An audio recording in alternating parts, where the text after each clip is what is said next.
nose. Here we go.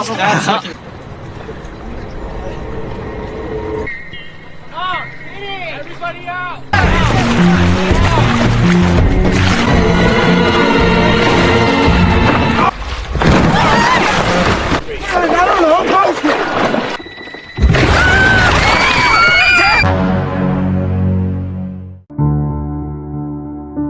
Enam remaja pergi berlibur ke sebuah danau terpencil yang tampak tenang.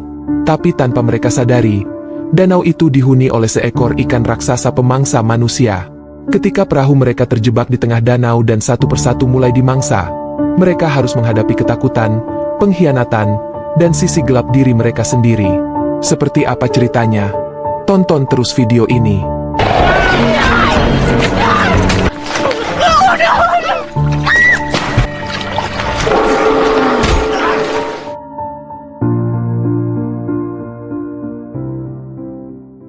Film diawali dengan seorang anak laki-laki bernama Johnny sedang memimpikan teman sekelasnya yang cantik bernama Kitty.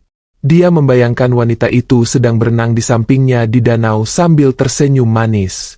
Namun ia terbangun dan menyadari itu hanyalah mimpi.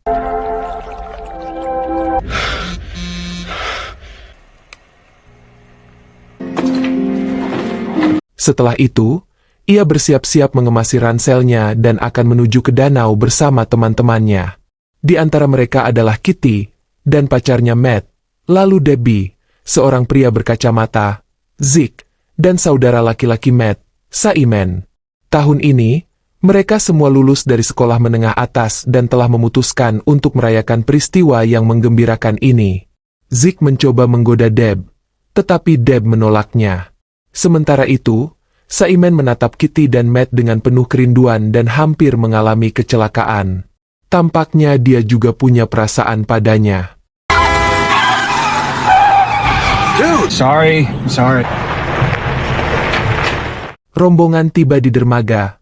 Johnny membuka gerbang dan mobil melaju ke pantai. Para remaja melompat keluar dan membongkar barang-barang mereka. Mereka membawa banyak makanan dan minuman. Zeke menyalakan kameranya. Semua orang siap bersenang-senang di tepi danau. Mereka juga menyiapkan perahu besar dengan 2 tongkat dayungnya di tepi pantai. Itu milik tetangga Johnny, Tuan Parks. Para remaja itu dengan hati-hati menurunkan perahu ke dalam air. Kitty menyadari tidak ada sinyal seluler di sini. Johnny menjelaskan bahwa ini adalah danau hitam. Hal-hal aneh sering terjadi di sini. Dia memberikan Kitty sebuah kalung dan meminta Kitty untuk memakainya, dan mengatakan itu adalah jimat pelindung. Tetapi Kitty menolak dan mengembalikan hadiah itu. Tetangga Johnny, Tuan Parks, datang. Dia dulunya berteman baik dengan kakek Johnny.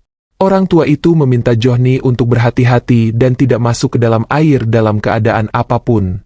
Ia berkata, danau ini harus diperlakukan dengan rasa hormat khusus. Johnny menatapnya dengan heran. It's just a final get-together. You know better than that, Johnny. You have to show respect, Johnny. I'm gonna have to come back and check on you. Tak lama kemudian, perahu itu menjauh dari pantai. Teman-teman sedang mendayung dan menikmati waktu mereka. Hanya Johnny yang tampak gelisah. Dia merasa ada sesuatu di dalam air. Di tengah danau, gadis-gadis itu mengenakan pakaian renang, dan Matt melepas bajunya. Mereka berencana untuk berenang dan berjemur. Johnny meminta semua orang untuk kembali ke pantai untuk menyalakan api sebelum gelap, tetapi tidak ada yang mendengarkannya. Zeke mengambil foto gadis-gadis itu, dan mereka melompat ke air bersama Matt. Sementara itu, Simon meluncurkan kembang api kecil. Johnny mengenakan kalung yang sebelumnya ia coba berikan kepada Kitty. Pada saat itulah, teman-temannya merasakan perahu mulai berguncang. Tampaknya ada sesuatu yang besar sedang bergerak di air dekat mereka. Semua orang mulai panik dan ingin kembali ke pantai. Namun ternyata perahu itu berguncang karena Matt. Dia meminum whisky sambil tersenyum, lalu berbalik ke arah gadis-gadis itu.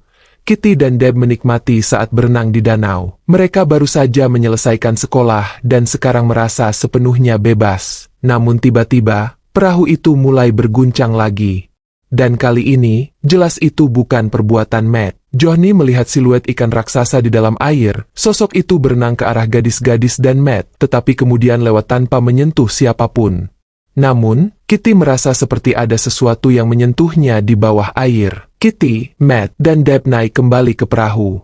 Sekarang semua orang mengerti ada sesuatu di danau itu. Oh God, what was that? Oh crap, no wait, something really just touched my leg. Everybody out!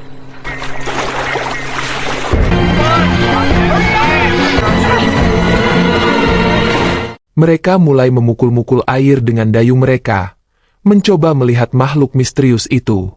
Dalam prosesnya, mereka menjatuhkan satu dayung dan arus air membawanya pergi. Deb mengulurkan tangannya untuk mengambilnya, dan pada saat itu, seekor ikan besar dengan gigi tajam muncul di dekatnya. Are you okay? Ikan itu berhasil menggigitnya. Matt mengikat lengan Deb menggunakan ikat pinggang dan beberapa tali. Mereka harus mencapai pantai secepat mungkin. Matt mencoba meraih tongkat dayung, tetapi ikan raksasa itu menggigitnya menjadi dua. Deb lalu kehilangan kesadaran karena kehilangan terlalu banyak darah. Teman-temannya mencoba mendayung menuju pantai dengan tongkat yang tersisa. Karena tidak ada layanan jaringan, jadi tidak mungkin untuk meminta bantuan. Ikan raksasa itu mencoba sekali lagi untuk membalikan perahu dan kemudian memecahkan tongkat dayung yang tersisa. Simon terjatuh ke laut saat melakukannya, tetapi teman-temannya berhasil menariknya kembali. Setidaknya ada satu kabar baik. Tampaknya ikan haus darah itu terluka oleh sebagian tongkat dayung. Orang-orang itu menuduh Johnny mengetahui rahasia danau, tetapi tidak pernah memberitahu mereka. Kitty yakin bahwa Johnny menyembunyikan kebenaran. Lagi pula, sebelumnya dia telah mencoba memberinya kalung pelindung. Johnny mengakui bahwa ia pernah mendengar legenda dari kakeknya tentang makhluk mengerikan yang hidup di danau, tetapi ia tidak pernah mempercayai cerita-cerita itu. Zeke mengatakan mereka butuh umpan. Dan dengan tujuan itu, mereka memutuskan untuk menggunakan Deb yang telah mati kehabisan darah. Para sahabat mengucapkan doa dan dengan berat hati menurunkan sahabat mereka ke dalam air. Mereka berharap ikan raksasa itu akan fokus pada mangsanya dan meninggalkan mereka sendirian untuk sementara waktu, memberi mereka kesempatan untuk mencapai pantai. Sayangnya, sang predator dengan cepat menghabisi sasarannya dan segera mengejar perahu itu lagi. I'm suggesting we use Deb as a distraction. Very old sea is an honorable way to go. Johnny, I don't know, Kitty. I mean, by your eternal wisdom, to your side. Matt menggunakan tutup box kecil sebagai tameng, tetapi ikan itu juga memecahkannya. Para remaja melemparkan semua makanan ke dalam air, tetapi si predator mengabaikan tawaran tersebut. Mereka mencoba mendayung dengan tangan mereka, tetapi perahunya hampir tidak bergerak. Selain itu, daratannya perlahan tenggelam, dan mereka terpaksa terus menyendok air keluar secara terus-menerus. Zeke menyarankan mereka membutuhkan umpan lain dan mengusulkan pemungutan suara. Siapapun yang mendapat suara terbanyak harus secara sukarela mengorbankan dirinya untuk menyelamatkan orang lain. Terjadilah pertengkaran. Semua orang ingin bertahan hidup. Sebagian memilih menentang Johnny, yang lain menentang Zeke. Johnny menerima suara terbanyak. Dia menyebut teman-temannya pengkhianat dan melompat ke dalam air. Ikan predator itu segera mengejarnya. Johnny berenang sekuat tenaga dan segera menghilang dari pandangan. Yang lainnya tidak tahu apa yang terjadi padanya dan terus mendayung menuju pantai. you don't deserve her. Either of you. Is that what this is about? Johnny, no!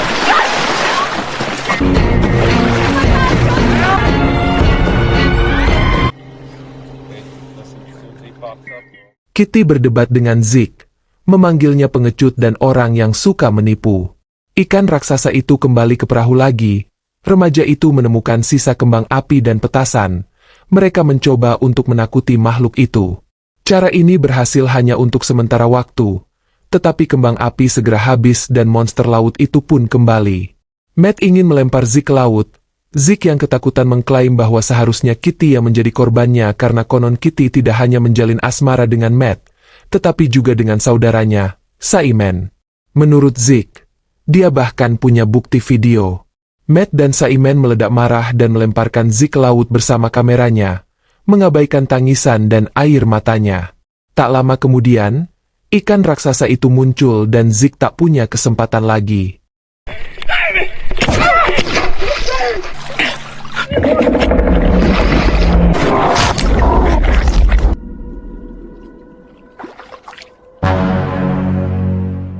Kita lalu melihat bahwa Johnny selamat, dia berhasil mencapai pantai. Anak lelaki itu memutuskan untuk kembali pada Kitty karena dia sungguh mencintainya. Dia melihat sebuah perahu motor di pantai. Sementara itu, Matt merenungkan kata-kata Zeke. Dia menyadari bahwa dia tidak lagi mempercayai Kitty. Saudaranya lalu menemukan ransel Johnny di dalam perahu. Ternyata dia membawa kapak kecil.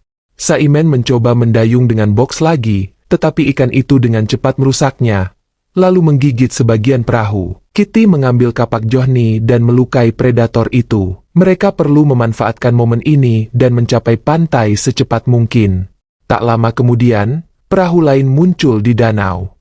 Itu Johnny. Dia ingin menyelamatkan teman-temannya. Untuk melakukan hal itu, ia perlu menarik perahunya. Johnny mendekat dan melemparkan tali pada mereka. Matt mengikat salah satu ujungnya ke perahu mereka lalu Johnny menyalakan motornya. Ikan besar itu muncul lagi di dekatnya dan menabrak perahu Johnny. Dia mulai berputar bersama tali yang melilit lehernya.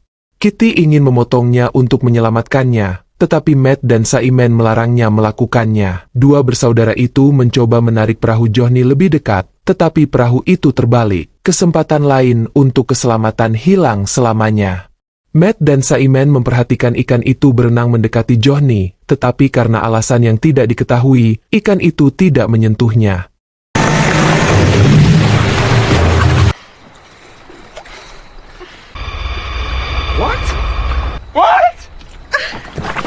Sementara itu, perahu mereka sendiri semakin banyak kemasukan air. Matt mengambil kapak dan memotong beberapa papan untuk digunakan sebagai dayung darurat. Mereka mendayung menuju pantai.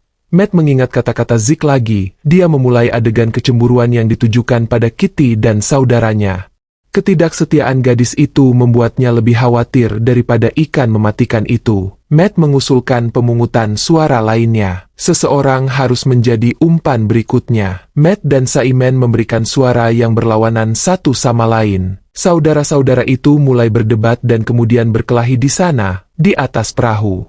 Kitty mencoba menghentikan konflik, tetapi sia-sia. Pada akhirnya, suaranya harus menjadi penentu. Setelah jeda sebentar, Matt dan Simon sampai pada suatu kesimpulan. Ancaman terbesar di kapal bukanlah satu sama lain, melainkan Kitty. Mereka yakin bahwa dialah yang harus disalahkan atas semua kemalangan dan memutuskan bahwa tidak ada tempat baginya di antara mereka.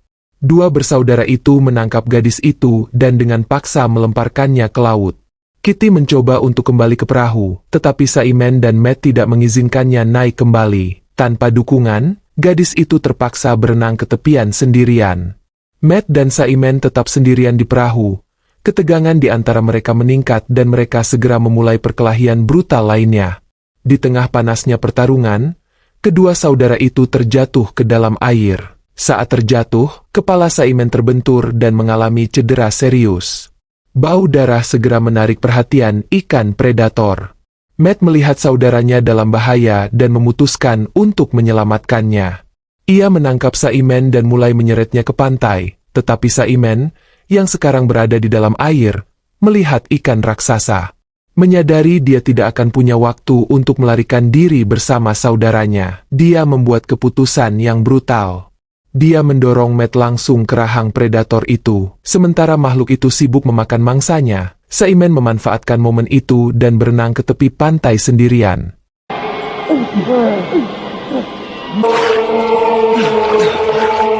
Final vote.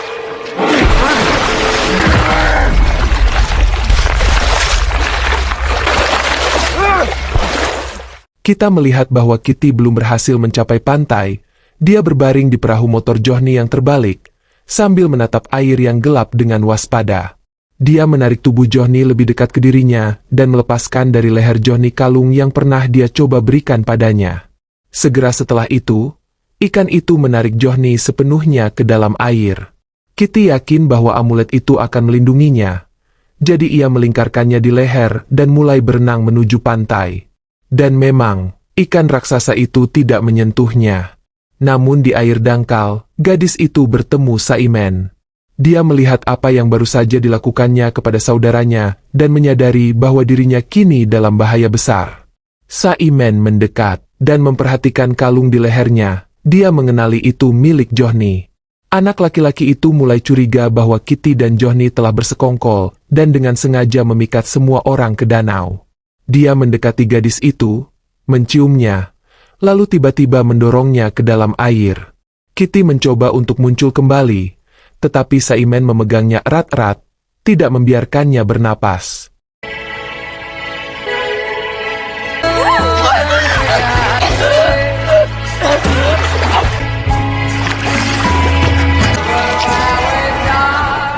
Setelah itu Simon berjalan ke pantai pada larut malam. Di sana ia bertemu Tuan Parks, tetangga Johnny yang sudah tua. Orang tua itu bertanya di mana yang lainnya, dan mengetahui bahwa tidak ada seorang pun kecuali Simon yang selamat. Tuan Parks dengan sedih mengatakan bahwa Johnny adalah anak yang baik. Kemudian dia menunjukkan kepada Simon sebuah kamera video, kamera yang sama yang sebelumnya dimiliki Zeke. Dia mengetahui semua kejadian yang terekam. Orang tua itu memegang pistol dan menuntut agar Simon segera kembali ke danau. Simon menolak dan Tuan Parks menarik pelatuknya beberapa kali. Ketakutan, Simon menyelam ke dalam air dan mencoba melarikan diri, tetapi dia tidak berhasil. Ikan besar itu muncul dari kedalaman dan langsung menyeretnya ke dasar.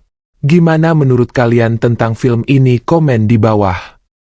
Maybe you better.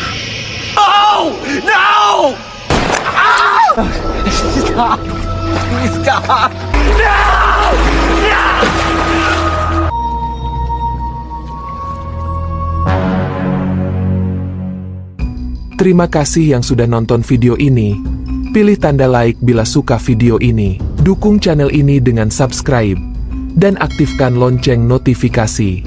Agar gak ketinggalan video-video terbaru di channel ini.